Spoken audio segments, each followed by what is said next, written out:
Bonjour à tous. Donc aujourd'hui, je vais m'attaquer à la deuxième partie du chapitre 7, hein. Il s'agit donc ici de la fiche numéro 1 où je vais vous présenter les budgets, sachant que dans la première vidéo sur ce chapitre, j'avais présenté la méthode des moindres carrés qui était la fiche ressource numéro 2. J'étais été un peu rapide là-dessus, mais bon, qu'importe. L'important est que l'ensemble de ces parties soit effectué. Donc j'espère que pour la méthode des moyens de carré que ça a été pour vous. Je sais que c'était pas facile avec des notions et des techniques assez singulières comme la covariance ou la variance. Mais avec l'exercice, ça devrait rentrer, hein. Donc faites-vous aider si besoin est. Donc là maintenant, je vais m'intéresser plus précisément au budget. Donc je rentre dans le vif du sujet cette fois et où je vais vous présenter donc la démarche hein, budgétaire proprement dite à travers donc ces différents tableaux. Donc j'ai mis au point une méthode qui me semble pratique pour vous de façon à comprendre comment ça fonctionne. Il faut savoir que les budgets hein, en introduction, il n'y a pas de document type, hein. C'est chacun dans son entreprise qui, en fonction de ses besoins, en fonction de ce qu'il recherche, va établir hein, ce document. Donc, je vous propose la définition suivante.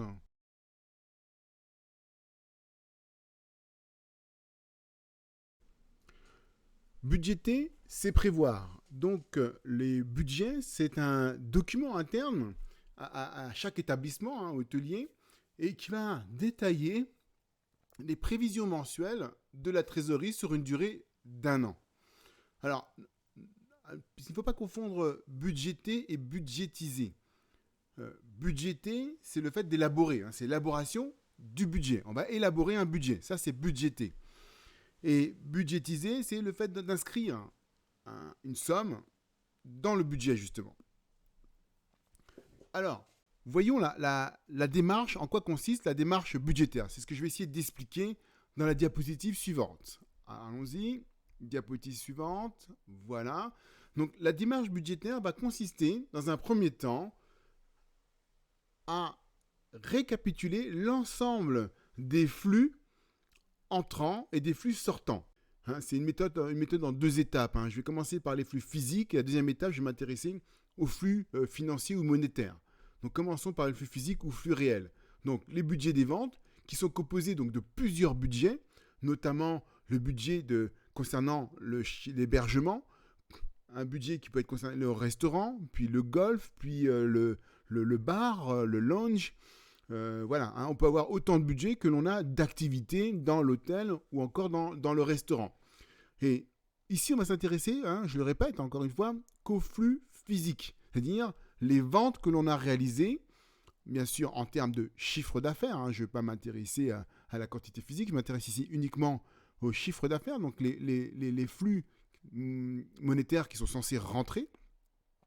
Mais je ne vais pas, si vous voulez, chercher déjà à répartir, à ventiler en fonction des ventes au comptant ou des ventes à crédit ou des ventes à 30 jours fin de mois. Je ne m'intéresse pas, dans la première étape, je ne vais pas m'intéresser, si vous voulez, à l'échéancier, hein, à l'arrivée de ces flux financiers. Je m'intéresse seulement à la naissance du flux physique. Quand le flux physique est réel, est réalisé, paf, je l'inscris.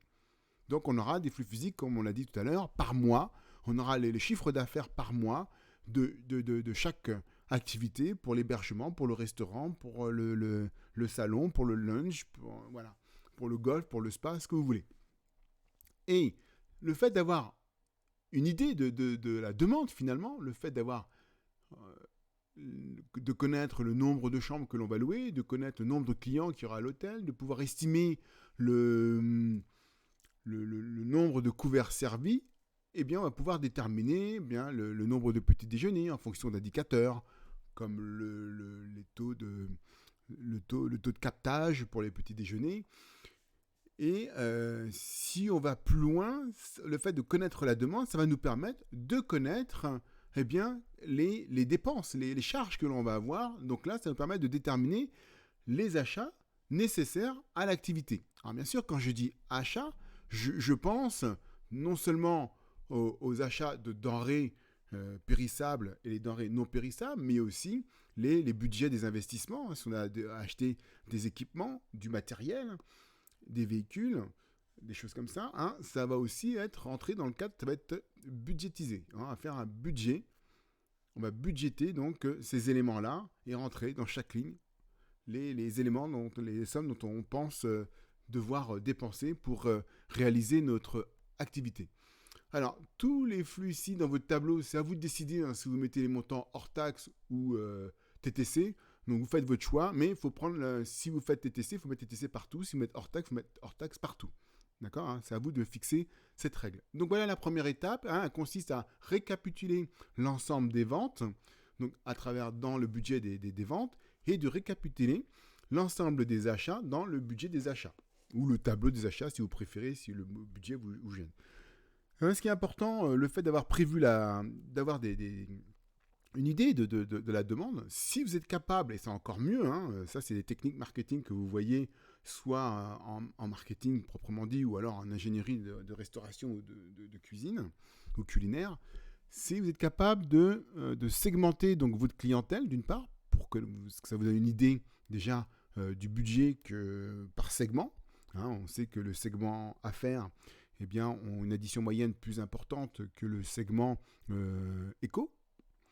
On sait que les touristes les segments éco restent plus longtemps dans l'hôtel que le segment affaires.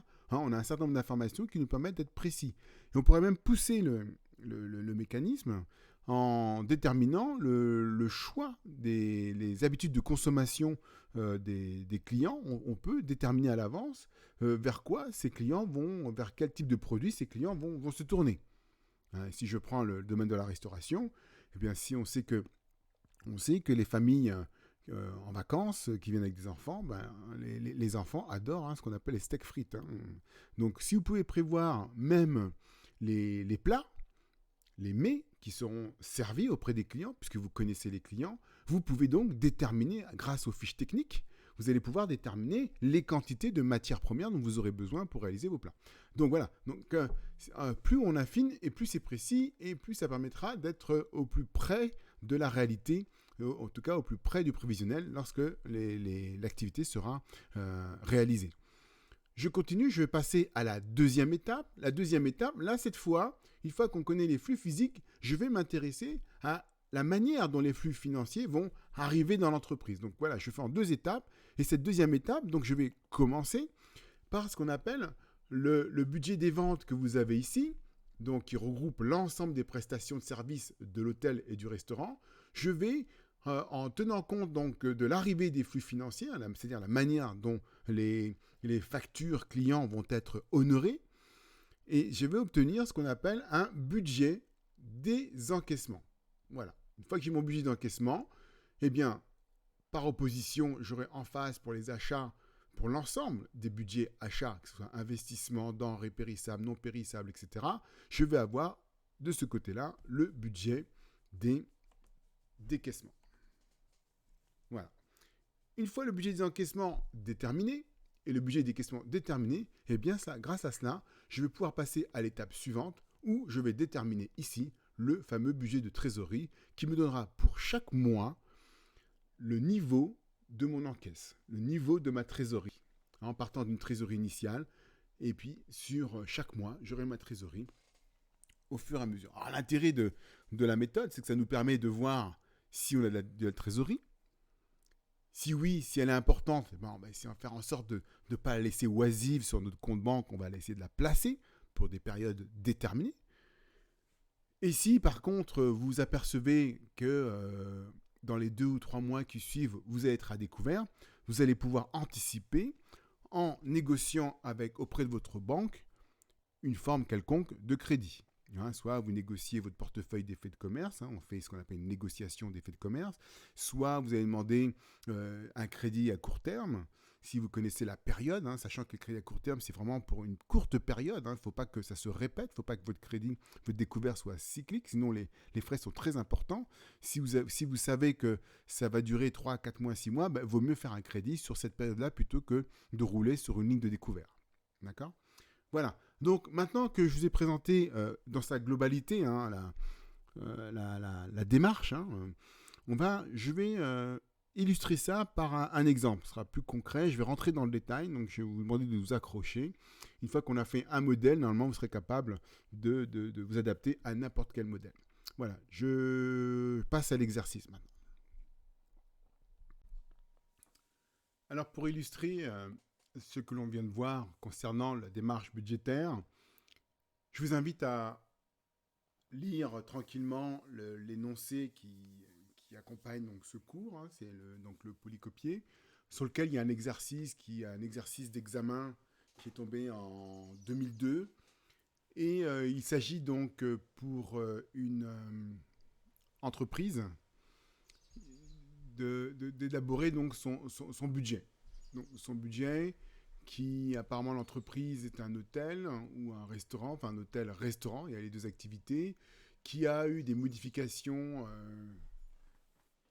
en cours d'année. Et donc, compte tenu de ces modifications, nous demande d'établir pour l'exercice N, ou tout au moins pour les 3 premiers mois de l'année, d'établir un prévisionnel sur sa trésorerie. Alors, ce que je vous propose, donc, c'est commencer par l'étape numéro 1, c'est-à-dire l'étape qui consiste à déterminer le budget des ventes et le budget des achats. Alors, pour ce faire, on va commencer donc par le budget des ventes. Ici, on a les prévisions des ventes pour l'activité d'hébergement et pour l'activité de restaurant. On n'a donc que 2 activités en ce qui concerne les prestations, en ce qui concerne l'activité donc au niveau du chiffre d'affaires. Alors commençons par l'hébergement. On va essayer d'estimer l'hébergement pour chaque mois, mensuellement donc. On a un hôtel qui a une capacité de 60 chambres. Ici, on a un prix moyen qu'on va supposer de 43 € TTC. On ne nous le dit pas ici, hein. Peut-être qu'on le dit un peu plus loin. Mais vu que le tableau est TTC ici, donc je vais supposer qu'il est TTC. Bon, c'est pas trop grave, hein. Si on se trompe, de toute façon, la TVA, on la récupère, hein. Vous verrez comment tout à l'heure quand on va déterminer le budget de TVA. Ensuite, on a un indice de fréquentation qui est stable tout au long de l'année, qui est estimé à 1,5. Alors, l'indice de fréquentation, qu'est-ce que c'est ? C'est tout simplement le nombre de clients sur le nombre de chambres louées. Autrement dit, ça nous donne le nombre moyen de chambres. Le nombre moyen de clients par chambre loués. Et l'activité du restaurant n'est pas régulière. Donc ici, on a des taux d'occupation qui sont prévisionnels et qui sont différents d'un mois à l'autre. Donc je rappelle, hein, le taux d'occupation, c'est le nombre de chambres louées sur le nombre de chambres totales dans l'hôtel, hein, ou le nombre de chambres disponibles. Donc là, on voit que sur les 60 chambres en janvier, eh bien 42% sont disponibles pour chaque jour de l'année. Chaque jour du mois de janvier. En février et en mars, 49 et en mars, 56. Donc allons-y. Déterminons, alors je m'arrête un petit peu parce que je sais qu'on m'a reproché que les vidéos étaient longues, mais il m'est difficilement de faire autrement si on veut aller jusqu'au bout des choses. Donc je m'en excuse d'avance, mais j'ai pas trop le choix quoi, en même temps. Alors pour le mois de janvier, si je prends le raisonnement, vous devez avoir le raisonnement qui doit être à peu près le suivant. Vous devez raisonner d'abord en commençant par le prix TTC, donc c'est le prix des chambres. Donc ici, 43 €. Ces chambres, vous allez les louer pendant, au mois de janvier, il y a 31 jours, donc vous allez les louer pendant 31 jours. Alors, fois 31, donc c'est le nombre de jours dans le mois de janvier, au prix de 43, mais seulement vous n'avez pas loué les 60 chambres, vous allez en louer que 42% des 60 chambres. Donc, je ne vais pas louer, je mets 60, hein, mais bien sûr, je ne loue pas les 60, donc je multiplie par 42%. Alors, 42%, j'aime bien mettre, je préfère mettre 0,42. Voilà. Alors, je vais agrandir, peut-être que c'est pas assez grand. Tac, tac. En même temps, si je veux avoir le texte à côté en même temps, je suis obligé de. Je vais voir si je peux l'agrandir un tout petit peu. Alors, je vais entrer ça. Agrandir. Tac, tac. Je vérifie ma formule, hein, voir si je n'ai rien oublié. Hein.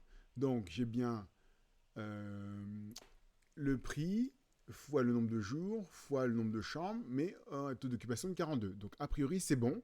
Donc, ce qui veut dire que le chiffre d'affaires de janvier est de 33 592. On prend le même raisonnement pour février et mars. Donc, ce que je vais faire, je vais copier, vous voyez le petit pavé, là, le petit pavé vert ici, pas noir mais vert. Je vais glisser, je mets la souris dessus, je glisse sur la droite. Ça me recopie ma formule, mais ici, le raisonnement est le même, à ceci près que le taux d'occupation en février n'est pas de 42, mais de 49.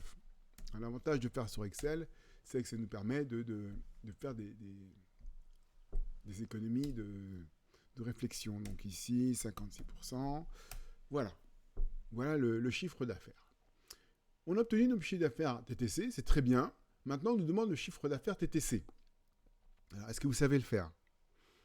Oui. Alors, bien sûr, il faut nous connaître le taux. Alors, quel est le taux de TVA qui peut être différent d'un point? Je pense qu'il y a eu un taux de TVA simplifié dans cet exercice. Je cherche le taux de TVA. Est-ce qu'il y en a un? Non, non, non, non, non, non, non, non, non, non, non, non. Il est où le taux de TVA?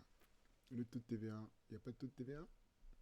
Bon, par souci de simplification, je vais prendre par principe que le taux de TVA est de 10%. Mais c'est bizarre qu'il n'y ait pas de taux de TVA.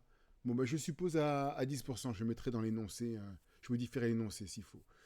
Je ne le vois pas, moi. Alors je prends 10%. Alors, quand j'ai un taux de TVA à 10%, comment je fais pour avoir le hors-taxe à partir d'un TTC? Oui, c'est ça. On prend le TTC que l'on divise par 1 plus le taux. Alors, je ne ferai pas la démonstration pour expliquer pourquoi 1 plus le taux aujourd'hui, parce que sinon ma vidéo va être vraiment trop longue. Mais si vous voulez, je peux faire la démonstration dans une prochaine vidéo. Donc, 1 plus le taux, donc ça fait 1,1, 1 plus le taux.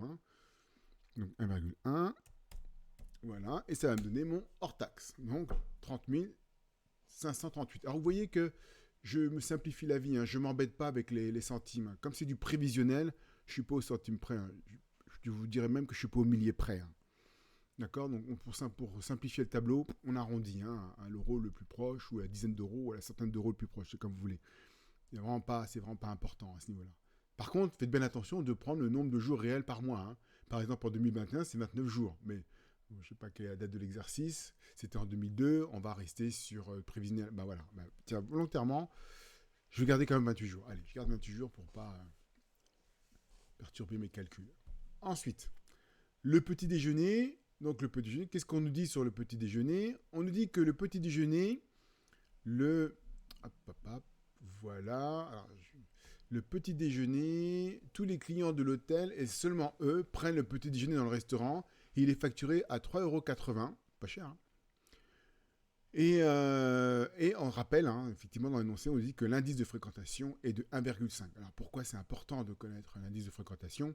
Eh bien, c'est pour savoir le nombre de clients qui vont au petit déjeuner. Mais on dit tous les clients de l'hôtel, et seulement eux, prennent le petit déjeuner. Donc, ici, il n'y a pas de taux de captage, qui serait le nombre de clients au petit déjeuner sur le nombre de clients total de l'hôtel. Ici, on n'a pas de taux de captage, donc apparemment, 100% des clients de l'hôtel vont prendre leur petit déjeuner. Alors, comment ça se passe? Ici, le petit déjeuner TTC, donc c'est égal à 3,80 €. Voilà. Le nombre multiplié par le nombre de clients qui prennent leur petit déjeuner. On ne le connaît pas, mais on connaît l'indice de fréquentation qui est le nombre moyen de clients par chambre. Et on connaît normalement le nombre de clients le nombre de chambres qui ont été louées, puisqu'on connaît le taux d'occupation. Autrement dit, le nombre de chambres louées, je vais y arriver, le nombre de chambres louées, carrément, d'accord, je recommence, donc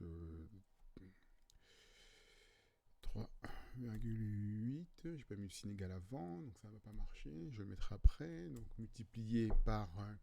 on avait dit le taux d'occupation, l'indice de fréquentation, multiplié par le nombre de chambres, mais comme c'est que les chambres louées, je multiplie de nouveau par 0,42 afin d'avoir le total de clients qui prennent le petit déjeuner, qui correspond au nombre total de clients. Donc faites attention, il peut avoir un taux de captage. Ne tombez pas dans le piège d'omettre le taux de captage. Alors j'ai oublié quelque chose, puisqu'effectivement, ici, j'ai pris le prix du petit déjeuner fois le nombre de clients, mais c'est par jour. C'est un taux, donc c'est par jour, c'est-à-dire pendant 31. On n'oublie pas de mettre que mensuellement 31, parce que 144, ça fait pas beaucoup pour un mois. Voilà. Donc là, c'est pour le mois de janvier. Vous vous rappelez, vous faites attention. On a pris le prix du petit déjeuner fois le nombre de clients dans l'hôtel par jour, multiplié donc par 31 jours, parce qu'ils sont là pour le... Comment dirais-je pour le mois en entier. Donc ici, c'est bon. Donc on va faire le calcul. Est-ce que j'ai pas fait une erreur là? Du coup, faites attention, j'ai fait une erreur pour l'hébergement TTC, ça a permis de déceler l'erreur. C'est qu'en février, j'ai pas 31 jours. Alors je comprends, je fais comme si c'était 28. C'est vrai que cette année c'est 29, mais c'est 29 une fois tous les 4 ans, donc on va prendre 28, puisqu'en plus en 2002, je ne sais pas si 2002 était l'année bissextile ou pas. Mais là, on fait attention, et là, donc, on repart sur 31, donc c'est bon. Faites attention pour février, je vais peut-être tromper. Donc là, ici, effectivement, il faut que je recopie sur la droite la formule du hors-taxe, qui est là, il n'y a pas de souci, puisque c'est le montant TTC divisé par 1 plus le taux, on vérifie que c'est bien ça, voilà. Et pour le petit déjeuner, donc je recopie sur la droite, en faisant bien attention de modifier non seulement le taux d'occupation, mais aussi le nombre de jours. Donc pour février, c'est 46, le taux d'occupation, 46%, attention. Et puis le nombre de jours, c'est 28.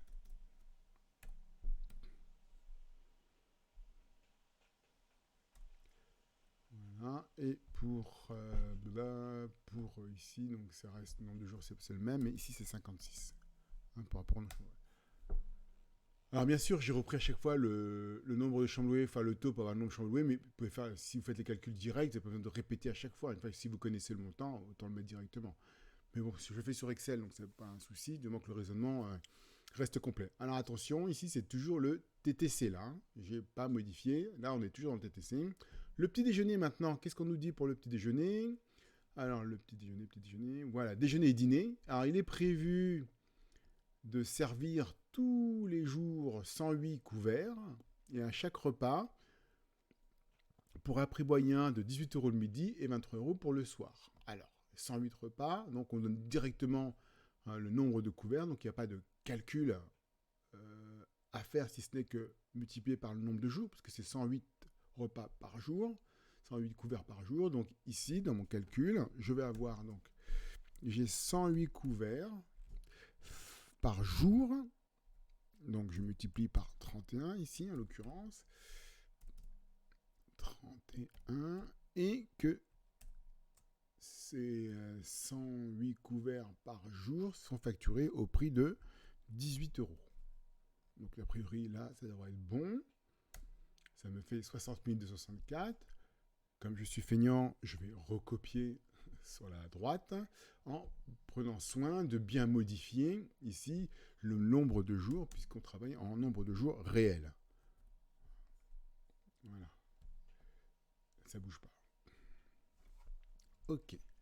Le dîner, on a vu que c'est la même formule finalement, le dîner, à ceci près que le prix du repas n'est pas de 18, mais de 23 €.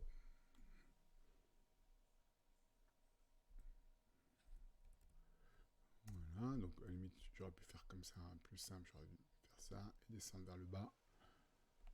Voilà, et comme ça, j'ai juste à modifier le prix du repas. Voilà. Donc j'ai tout. Donc pour la restauration TTC, je vais faire la somme. La restauration, ça correspond au petit déjeuner, déjeuner et dîner. Donc je vais faire la somme. Pour faire la somme, je vais utiliser la somme automatique dans l'accueil. Vous avez ce sigma ici. Vous cliquez dessus. Ça va vous écrire égale somme, entre parenthèses. Vous mettez la plage des cellules que vous voulez sommer. Et ici, en l'occurrence, c'est tout sauf l'hébergement. Voilà, donc de C7 à C9. Et je fais entrer. Voilà, donc pour la restauration de janvier, j'ai 141 720. Je n'ai plus qu'à recopier sur la droite. Je fais un glisser sur droite. Et voilà, j'ai mon TTC pour la restauration. Même chose pour avoir la restauration hors taxe. Je vais faire comme pour l'hébergement. Je vais prendre mon TTC que je divise par 1 plus ce taux, dans l'hypothèse où tout est à 10% par souci de simplification.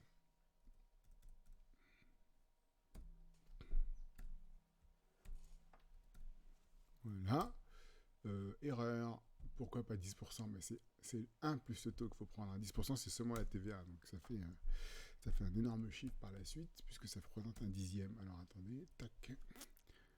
Là c'est bon. Et je peux recopier par la droite. Vous devez vous mettre des petites veilles, des petites alarmes. Si jamais vous voyez que le prix, la 128, c'est en dessous de 141 721. Donc c'est en dessous, donc c'est cohérent. C'est-à-dire qu'on est proche, mais pas tout à fait. Mais on est bien en dessous. Parce que le TTC est toujours supérieur hors taxe, d'une manière générale.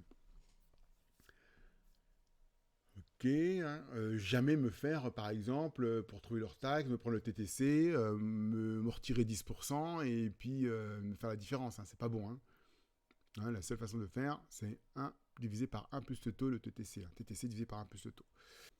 Oups, je viens de voir qu'en vérifiant mes calculs, j'ai fait une erreur pour le petit déjeuner où j'ai mis un taux de fréquentation de 46 alors qu'il est dans l'énoncé de 49 pour le mois de février. Donc c'est 0,49 qu'il faut mettre et non pas 0,46, ce qui modifie quelque peu le montant de mon chiffre d'affaires petit déjeuner. Et là, l'imprimerie, ça a l'air d'être bon. Là, c'est bon. Dans mon tableau, je n'ai pas tenu compte de la ligne qui est ici, qui explique que les clients règlent au comptant, sauf les autocaristes qui règlent le mois suivant. Et on nous dit que ces autocaristes représentent 20% du chiffre d'affaires total, hébergement et restaurant. C'est bien ça, apparemment, oui c'est ça. Et ici vous avez une somme qui correspond à ce que doivent ces autocaristes de décembre. C'est-à-dire qu'en décembre, ils n'ont pas payé leur facture puisqu'ils ont un mois, ils payent le mois suivant, donc la facture de décembre sera payée en janvier. C'est pour ça qu'au 1er janvier, quand on lit la comptabilité, quand on lit le livre comptable, on voit qu'il y a une somme de 28 800, ça correspond donc à la créance client que l'on a sur les autocaristes. Donc voilà, donc à ce niveau-là, vous avez vu, j'ai tenu compte que du flux physique, c'est-à-dire que de la création des prestations. La réalisation des prestations sont juste comptabilisées telles quelles à la période où c'est arrivé. Je n'ai pas cherché à faire ma ventilation 80% en comptant, 20% à crédit au mois suivant, dans un souci de simplification. C'est vraiment une démarche pédagogique de ma part de procéder de la sorte. Première étape, on s'occupe que du flux physique. On va faire la même chose pour le budget des achats. Donc j'arrête la vidéo là et je reviens tout de suite pour le budget des achats.